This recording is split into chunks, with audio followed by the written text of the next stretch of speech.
So first of all, you have to obviously measure this files, measure the diff.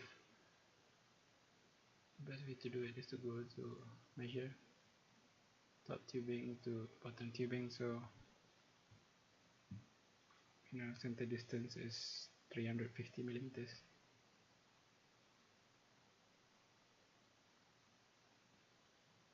There, 350 millimeters.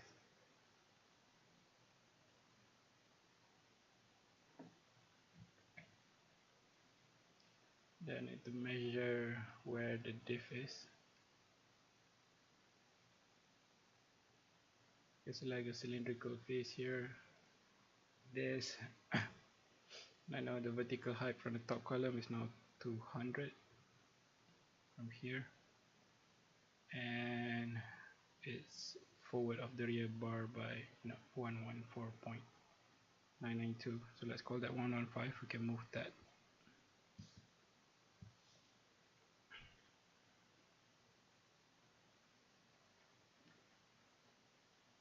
And to just double confirm this measurement here,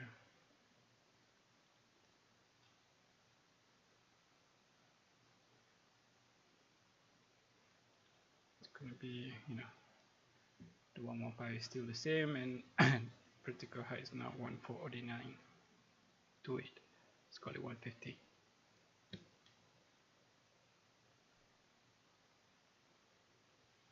Alright, got the measurement, so all you have to do now, go file, new part.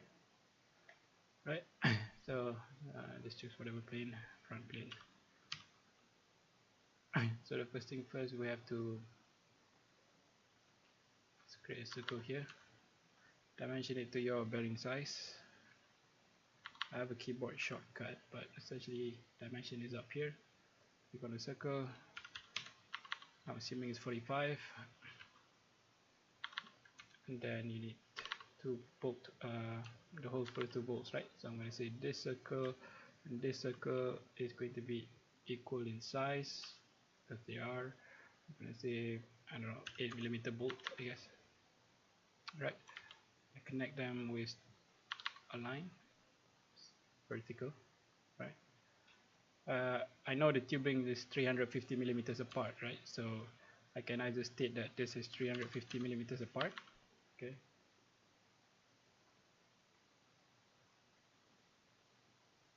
Like so. I'm gonna draw a line from the center of the bearing to the line of the tubing. And I already recorded the distance just now. It was, hold on, I'm just gonna delete these 2 circles for the bolt holes. I'm gonna say, okay, this line represents the tubing height, and this represents how far that tubing is, right? So measure just now was 115.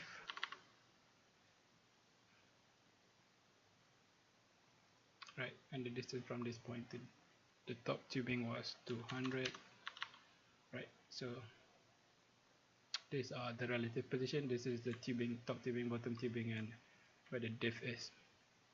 Now the reason I deleted these 2 circles because I don't want to bolt it directly onto the tubing. Right, so I'm just gonna do a couple of sketches here. So this is the tubing outline, and I'm gonna make it into a construction circle because I just want to know. I know that the tubing is 25.4 millimeters in diameter, so see, this bolt obviously cannot be inside the tubing, right? So I'm gonna place it somewhere here for now. Call this 8 millimeters, right? Gonna draw a construction line from the center of the tube to the center of the bolt hole, and I need some material around the bolt, right? So I'm gonna say I want about 4 millimeters of wall thickness around the bolt, right? Now I'm gonna state that this should be, I don't know, 45 degrees, maybe. No, I don't think it should be 45 degrees. I think what I should do is draw a line from the center of the bolt to the center of the diff, right? I'm gonna make this 2. I'm gonna select these 2 lines that here, I'm going to say they're collinear, right? So essentially I'm going to attach the top of the diff folder here, and the other one, again, I'm going to make a line from the center of this tubing, which is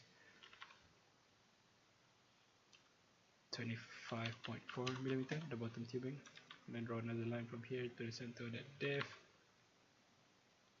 See, this and this will be collinear, i.e. they are in single line. We say, and then I'm going to connect two circles together, and I'm going to say this line should be vertical. The line connecting the two is vertical. Okay. So now when I move the bolt holes, they should move together. Yep. So depends on where I'm going to place the bolt holes. Again, I'm going to say this circle, which is the bolt hole, and this circle also, which is also the bolt hole. They're going to be equal in size. And I need another guide. Again, this is the outer edge of the diff folder. It's going to be the same size as this outer edge here, equal, right? So now all I have to do is, also I need another circle here to say, okay, this is the size of the bearing, the inside one, 45. I want some amount of wall thickness here. Let's call it 8 millimeters, right? And all I have to do now is connect this outside circle with that. Right, so this line should be tangent to this circle, and it is. You can see here, right? And I want it to be tangent to the big circle as well, which it is, right? This other line, I want it to be tangent as well to this circle here. I think being in the meeting right in the middle there, right? So the other side, again, circle here. I mean a line from that circle to this circle. So this line and this circle should be tangent. It is. This line and this circle should be tangent, which is not, but I'm going to set it. Right.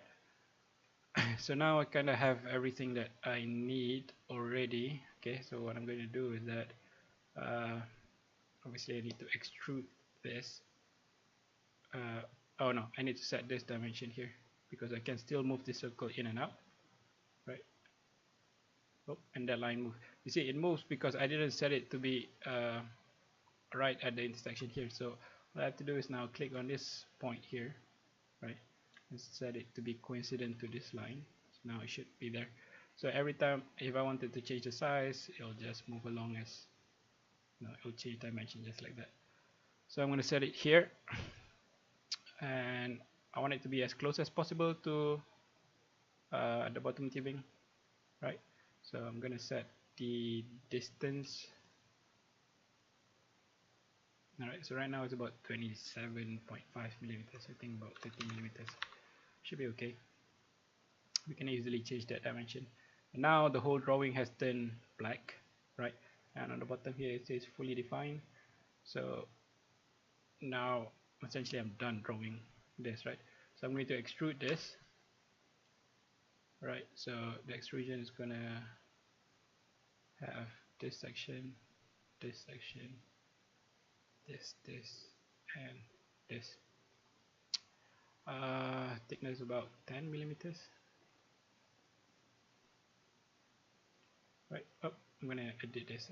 I want it to be mid plane so that it's symmetrical.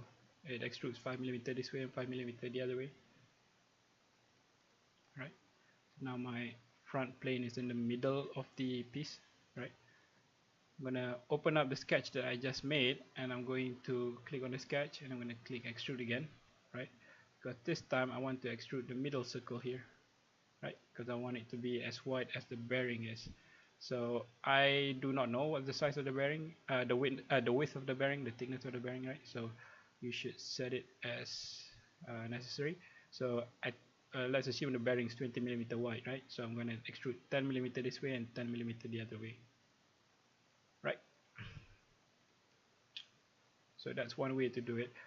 You said that you wanted to extrude on one side only so that we don't have to machine on both sides, right? So I'm going to disable direction 2. I'm going to just say this is 20 millimeter, right? So the bearing is going to sit in here, and yeah, that's it, right? So that's done. I'm going to fix this inner edge. I'm just going to use a fillet.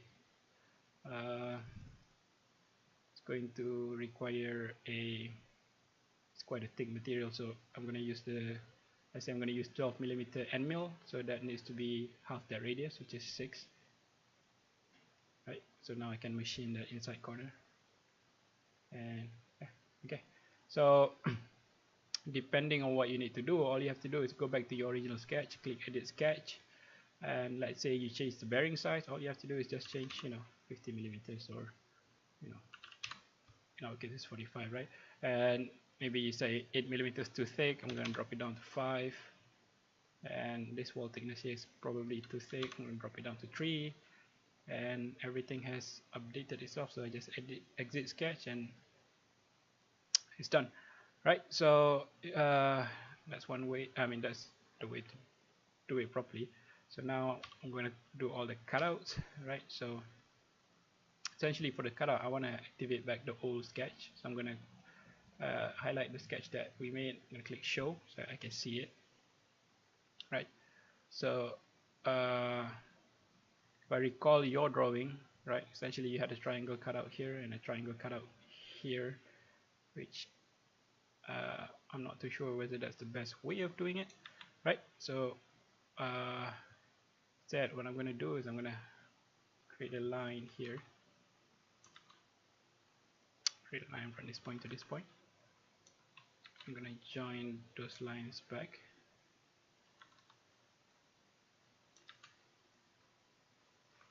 Right, just to simplify, I'm just going to hide the old sketch again. I don't need it anymore.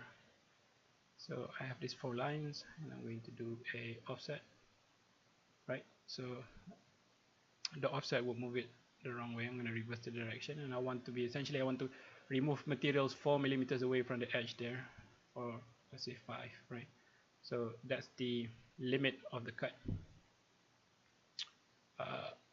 Hold on. Okay, may not be a good idea to actually use this line. I'm going to use this circle arc here instead. So I need back that old sketch. Right, so I'm going to use this one. I'm going to convert entities. I'm going to need those line again. Right, I can hide back the sketch. So essentially, if we've got this, I'm just going to change it for construction, and I want this side of the arc. So this section I can delete, so I'm just going to trim it. I'm using the trim tool.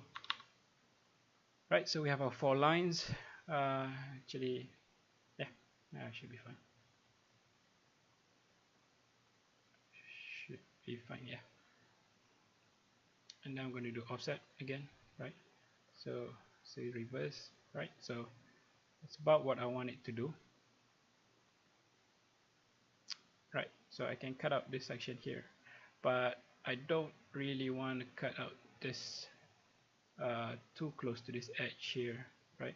But if I set it any bigger, let's say I set this as 8 millimeters just to get away from that point. Now the rest of this part is way too thin. I mean way too thick, right? I'm just going to set it back to 5 so that this section here is 5 millimeters away. Alright, and over here I'm just going to add a line, right, that I can say is parallel to this line.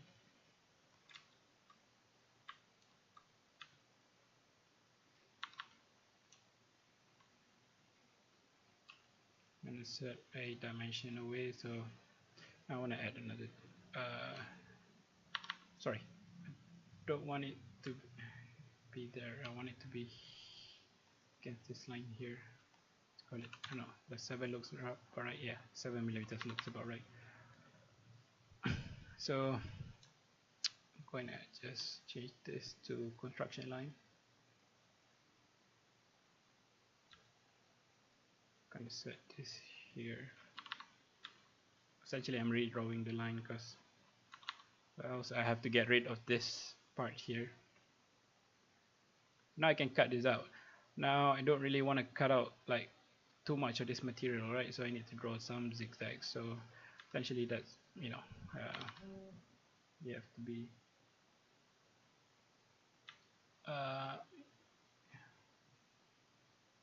so we have to do, you know, this sort of thing.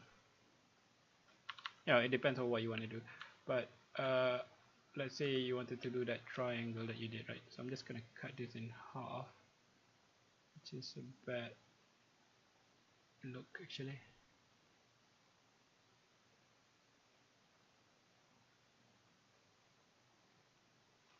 But you get the idea, right? I mean, I've set this. I'm just gonna what's the best way to do this?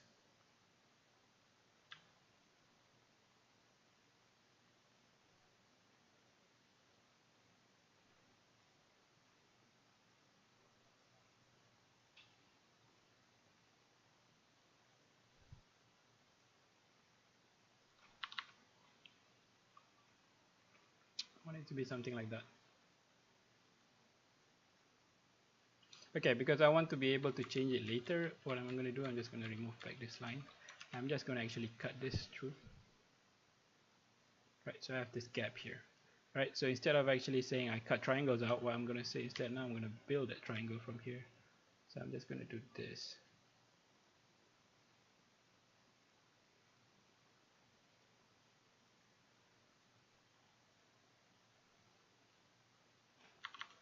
I'm going to say this should be, you know, 90 degrees to each other. Right, yeah, so that has created part, that one. So I'm going to do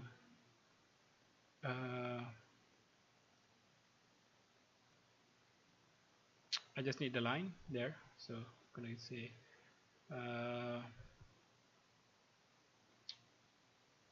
mid plane like so. I'm going to reverse direction that way, and I want it to be about 3mm thick.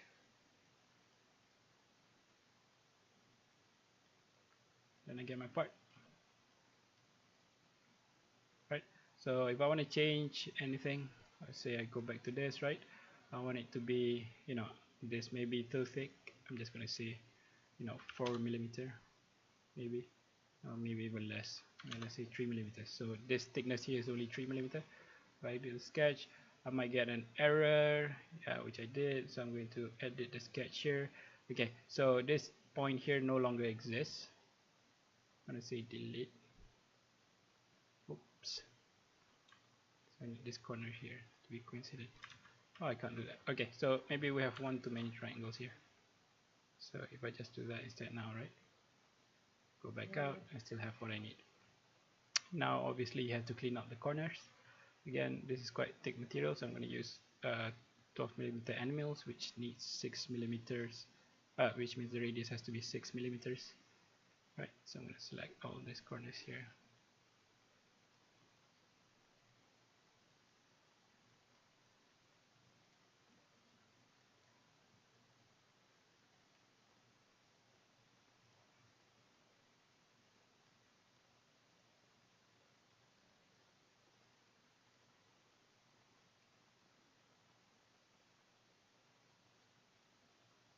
Okay, maybe 6mm. Okay, maybe I possibly can get away with a 8mm end mill, so I can drop down to 4. Because some of this, yeah. Okay, so let's delete this last one. For this section, we'll do it manually. Right, so those are now possible to be made in the CNC. And I'm going to fillet this manually, so the smallest I can go is 6mm end mill, which is 3mm. Whoops.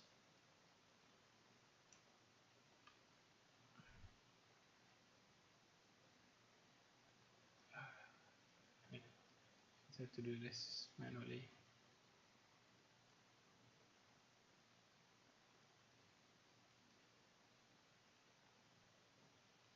So this tree cannot be done. Oh, and I forgot another one.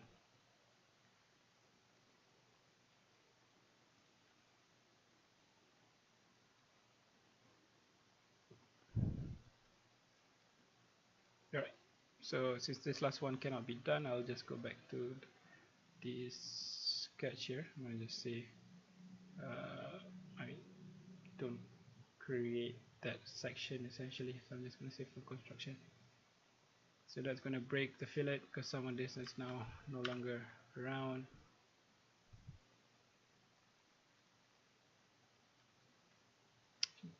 I've seen that this is now too short. I'm just going to extend this.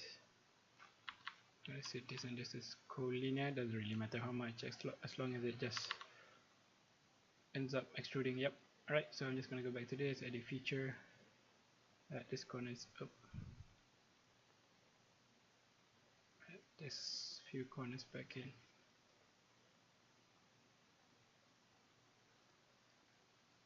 And we're done. So obviously you repeat for the other side. Yeah, that's essentially it. So now I can just save this file. I'm going to save it for you.